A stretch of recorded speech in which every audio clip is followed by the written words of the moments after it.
Bylaw. Did I not approve the agenda? Are there any changes, additions to the agenda? Did I not approve the agenda be approved as presented? Those in favor? Opposed? Motion's carried unanimously.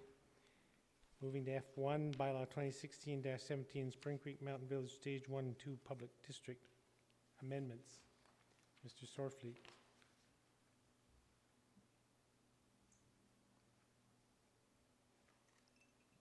Thank you, Worship, members of Council. I'm here to present Bylaw 2016-17 to you for potential second and third reading. We did just have a public hearing regarding this bylaw, and one of the submissions had called to question the area of municipal reserve that would eventually be provided in these two areas. And I wanted to provide you with some clarification on that. In the northern area, so areas 1 and 2, as I've previously referenced, the total area is a wash. And this is the area of the future parcels to be created, not the area of the district.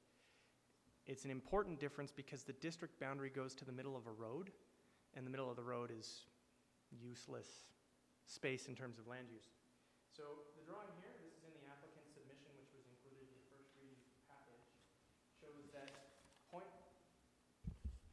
0.15 hectares of land comes out of this area and gets added to that area.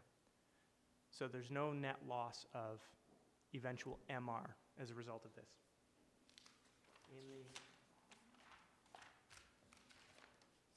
southerly portion, the MR gets smaller. However, we have something called a deferred reserve caveat that rests on the parent parcel of Spring Creek Mountain Village. And as they bite off chunks to subdivide, we reduce that deferred reserve caveat. All this means is we don't reduce it by as much. So that total amount of reserve provided in Spring Creek Mountain Village will remain constant. It will just be provided in an alternate location in later stages of Spring Creek Mountain Village. So again, in the end, the boundary adjustment results in a wash, a net zero change of the amount of municipal reserve.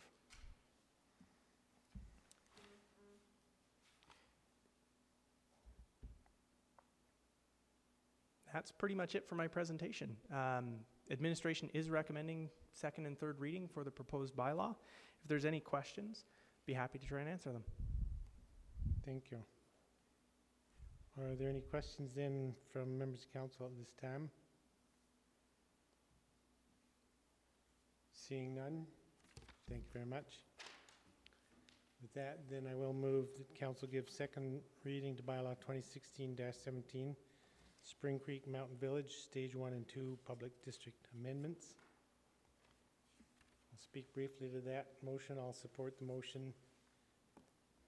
Given the acknowledged minor nature of the amendments and given the information that's been received regarding the equitability of the exchange of lands, I think it's quite reasonable to make this approve this bylaw, make it happen.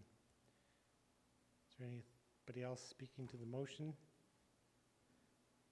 Seeing none, I'll call the question. Those in favor? Opposed? Motion's carried unanimously. I'll then move the council give third reading to bylaw 2016-17, Spring Creek Mountain Village Stage 1 and 2 Public District Amendments. Is there discussion on the motion? Seeing none, call the question. Those in favor?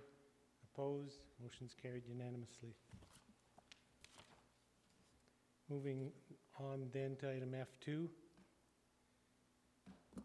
Number of bylaws related to proposed changes of use at on the Palliser lands. Mr. Sorfleet. Apologies, Your Worship. I forgot the presentation on my desktop. If I might have 30 seconds to run back to it. Sure, you bet. Thank you.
Hardly noticed your absence. Oh. Thank you. So I'm here to present Bylaw 2016-23, -25, and -26. 3 bylaws, all effectively dealing with the same issue. They're amendments to different bylaws themselves. Where are we dealing with? We're looking at the Palliser Moustache lands. This is a parcel owned by the town of Canmore. It's about 1.7 hectares in area. The land use amendment affects this area. The MDP amendment, so that's bylaw 2016-23, affects this specific area. 2016-26 affects this specific area, but 2016-25 actually affects this area and the parcel just to the north of it as well. Effectively the entire area of Area C in the Palliser ASP. So again, 3 amendments. One is to the municipal development plan. That is primarily a map change to change the conceptual land use of the subject lands. The Palliser ASP amendments are text amendments to allow residential uses, change heights and whatnot. I'll get into that in a little bit more detail in a few minutes. And the land use bylaw is the creation of a new direct control district. The land is presently in the UR district. Going back to front, at land use, it is a direct control district. It is in your package as attachment number 3. It's a direct control district with council as the development authority for any principal building, and administration would be the development authority, or the development officer would be the development authority for changes after the fact, like home businesses. It is based on the current Palliser Attainable Housing District, which is the 4-story building adjacent to the Hectare out in Palliser, on Palliser Lane at the moment. Some differences have been added to this district, so there are some changes between that and the Palliser one, but effectively building mass remains the same. It does include differences like setbacks from the Trans-Canada Highway, which didn't apply to the Palliser Lane development, and alternate parking standards, which did apply to the Palliser Lane development. The ASP amendment affects Policy Area C primarily. There are some text amendments to Section 3 of the ASP, which deal with some of the goals and some of the prerogatives of council. And then there's a few other amendments where we've called things different things since 2001, so there's just a couple of text amendments. I want to be very clear, though, this isn't a full rewrite of the Palliser ASP. This is a minimalist set of amendments to enact the land use. There are a number of differences. Lots of the Palliser ASP refers to our old 1998 municipal development plan. We have not rectified those as part of this proposed bylaw. That's something for the future. One of the key components in the changes to Area C is still maintaining it as a gateway to Canmore. That was one of the ringing suggestions in the ASP, was that it was originally proposed as commercial development, but the fundamental was that it's people's first look at Canmore, and so that gateway-ness should stay, and that is maintained in the proposed amendments. The MDP amendment, as I said, is a map amendment. The land we're dealing with here is in red, and that is commercial mixed use and conceptual land use. And in the commercial land map, it's shown as I believe it's visitor commercial. So the proposal is to amend those maps to convert it to neighborhood residential and to remove it from the commercial land use, or the commercial conceptual map.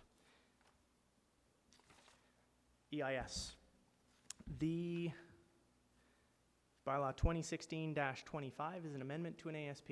Our municipal development plan requires that any amendment to an ASP include an environmental impact statement. However, council does have the prerogative to waive that or to not require it where they deem the changes to not be particularly significant. In this case, one other point there, because it is adjacent to a wildlife corridor or habitat patch, development on the site should be consistent with BC Ag 2012, or should have regard for BC Ag 2012. As you can see here, this is an excerpt from our iVault mapping software, but the green is showing the lower Silvertip ungulate corridor boundary, and the site is proximate to it. At this time, administration isn't proposing an EIS at land use, in part because we don't know exactly what's going to happen on the site.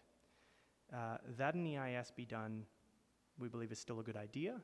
However, we're proposing to require that as part of a comprehensive development application, which would come at DP, and to that effect have included a clause in the proposed land use district to require it. In terms of strategic alignment, the intent of the district is to create a comprehensively developed purpose-built rental development. Said development twice, apologies. In terms of strategic alignment, the amendments facilitate market affordable housing, the creation of market affordable housing. It really works to council's primary priority as listed in your strategic plan. And it presents an opportunity to help address affordable housing within the town of Canmore should a development permit come to council in the future to actually develop those lands. This is the first step. Without land use, that development permit could not come forward.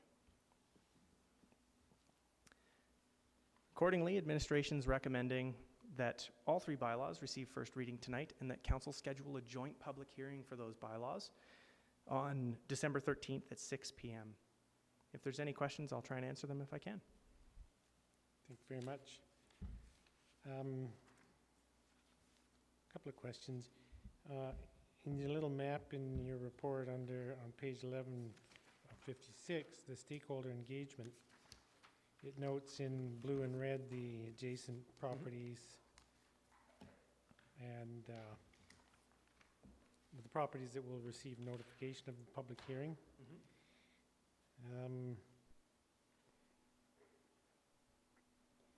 So the blue chunk across the Trans-Canada is the hospital, of course. The westernmost piece of Moustache is the province, as is the little tail end on the easternmost part. And the small piece north of Palliser Trail is provincial land. The area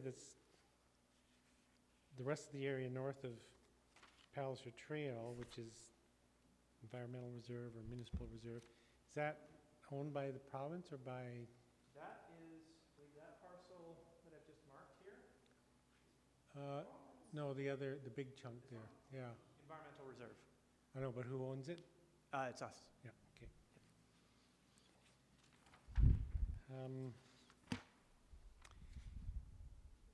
On the report for Bylaw 2016-25, which is to amend the ASP, a couple of questions. So the ASP itself, copy I have to look at, there seems to be,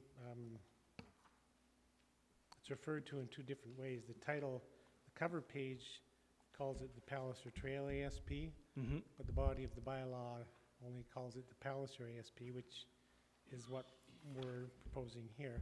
Do you have any idea why that discrepancy arose? No, I do not. I believe the bylaw wasn't created by the town of Canmore, but what I've referred to in my report is the title that council gave it in the bylaw itself, not the title that the applicant stuck on the front. Perfect. I believe the applicant was the province of Alberta. And on your Schedule A attached to that bylaw, the heading at the top of the schedule refers to Bylaw 2016-23, but this is Typo, actually sir. 2016-25. Correct. That is a typo. Typo on every page. Yep, in the heading. Which we missed, I guess, at the agenda review. I have a few other questions of fairly minor note. If anybody else has questions, jump on in.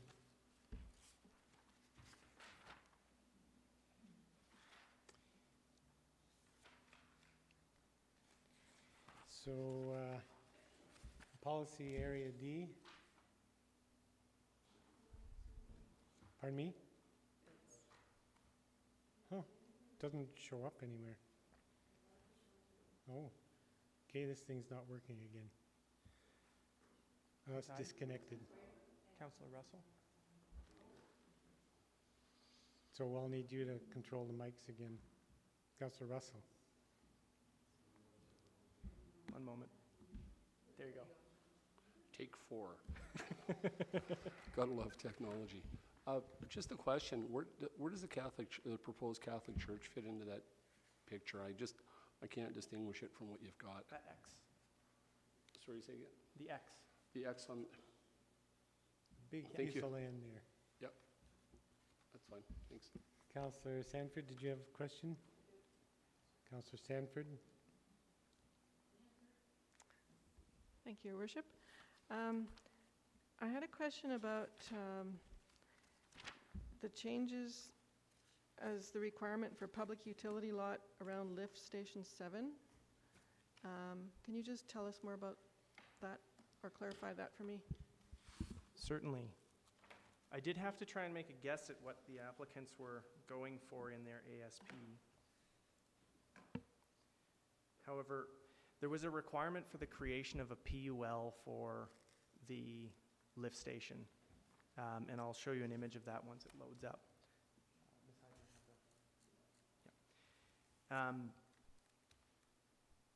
That was actually built in the Trans-Canada Highway Road right-of-way and in a road plan. So it's something that we wouldn't typically get a PUL for anymore. So in 1998, 1999, that plan may not have existed.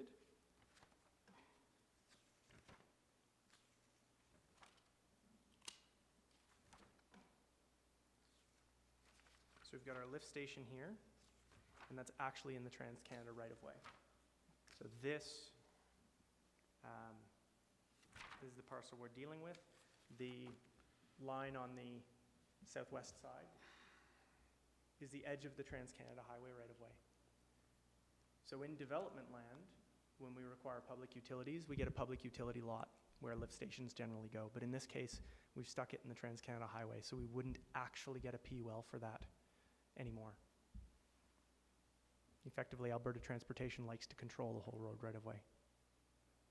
Okay, so there was some need for that around the lift station?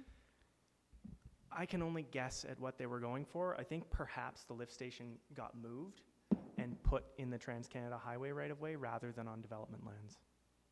It's a total guess on my part. Okay, so it's not something we have to do for a capacity issue? Or Correct. we have to? It's not something we have to do for capacity issue. The lift station exists in '98. I don't think it did. Okay. Or if it did, it was in a... It did. So it did exist, but the concept was to put a PUL on it. We haven't required a PUL on that site in 18 years. It's been functioning quite well. Just one piece of semi-clarity is that the property boundary of this parcel in the area structure plan, you can see at one time that this parcel extended basically straight up there.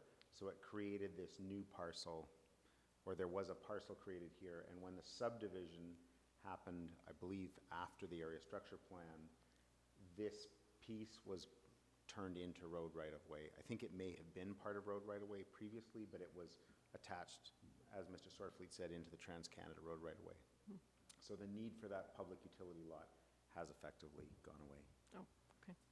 Good. Thank you. Thank you. Is there other questions from members of council?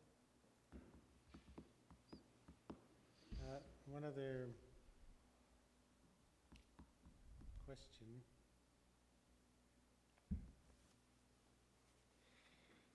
In your report, the brief discussion around conceptual land use, you note that the proposed land use includes provisions for local commercial uses both in the permitted and discretionary use lists. Mhm. So can you just talk really briefly to how you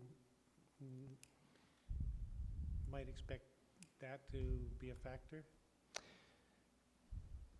I mean, if what we're after is purpose-built rental and employee, what sort of local commercial might be incorporated in that, would you think?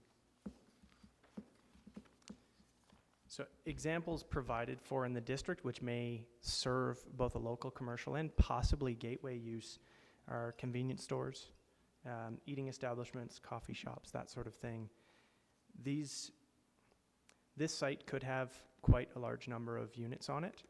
When you add that to the Palliser lands and the CCHC lot that is undeveloped, you end up with quite a number of residents in the area, which could potentially service some local commercial needs. So maintaining that ability is no net loss and may help keep the gateway nature of the area, but also provide services for the residents, future residents of that area. Okay, thank you. In regards to the proximity to the Trans-Canada, I know that we've had a conversation around the need to receive a letter from the Minister of Transportation, given the lands within 800 meters of the highway. Has that letter been requested? We have requested comment from Alberta Transportation, and the letter is being prepared. There are some impacts with respect to Trans-Canada Highway setback, but those are actually captured within the district.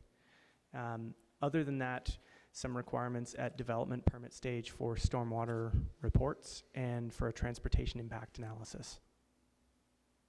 So those aren't land use issues, they're prior to any development taking place on the site. Right. So we're expecting that from Correct. transportation in the near future, or soon, some point. I was expecting it this week, but Okay. it could be next. Okay. Then I only have one last question. It was circling back to the question I had about the small map in Figure 3 in your report. I know that the owner of Stone Creek Properties is aware of this exploration. Would Stone Creek Properties at least not get a notification sort of formally around the public hearing? They would get a formal notification. They are adjacent. They are an immediately adjacent property owner. To that effect, though, we have also met with Stone Creek Properties in advance of this meeting to talk about concerns they may have. And they will most likely be submitting comments to the public hearing as well, but we have tried to incorporate some of what we heard in advance. They own this parcel and that parcel, so they have several that are adjacent, which makes them a legally required notification. Okay. Great. That's all the questions I have regarding your report. Councillor Krausert? Your Worship, thank you, Mr. Storfleet, for the presentation. I don't have any specific questions on what is presented. I have a question about what ultimately may happen with greater density of residential there is the increase of people illegally crossing the highway. And while that is illegal, knowing that people will be doing it, do we have any plans as to how to address that in the future? At land use, no, but it is something that we've had conversations with the engineering department on. And as part of a request for proposals, it's an issue we've identified. In this location, the shortcut is still likely to happen, as you say. However, the distance gain from the overpass isn't that great. It gets worse the further north you head. Yeah. You can save 2 kilometers by cutting off the highway. So one of the approaches is enhanced amenity along Palliser Trail, and the other may involve the sound may actually be double benefit from sound mitigation strategy along the highway. Okay. So it's something that's definitely on the radar. Yeah, on the radar. Great. Thank you. Are there any other questions from council at this time?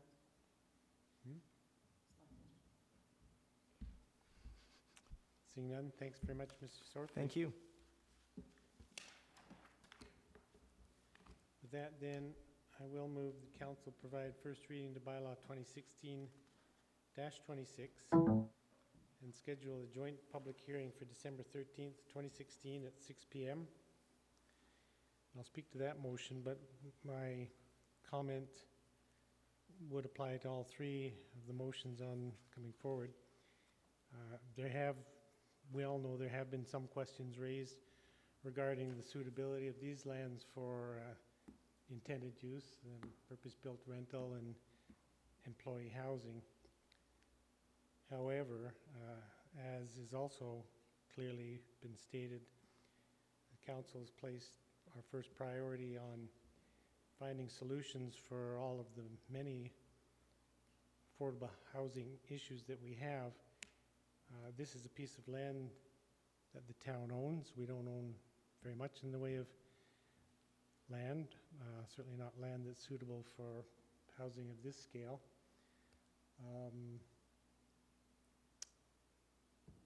The proposal is not exactly in line with what may have been envisioned when the initial ASP was approved, but as has been noted in the presentation and discussions, times have changed. So I will quite happily support this motion and others related to moving the initiative forward, so at the very least we can get it to a public hearing and allow for that sort of input. Is there other discussion on the motion?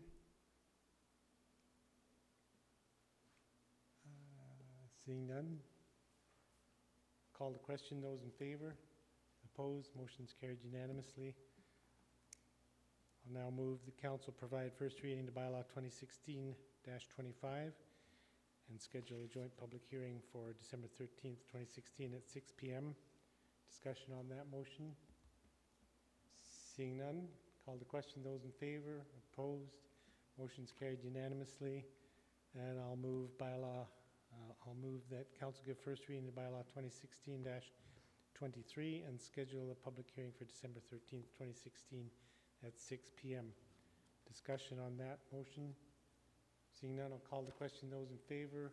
Opposed? Motion's carried unanimously. And Thank you. thank you. That I will move council go in camera. Those in favor? Opposed? Motion's carried unanimously. Got to come earlier than that.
camera. Those in favor? Opposed? And I'll move council be adjourned. Those in favor? Opposed? We're adjourned.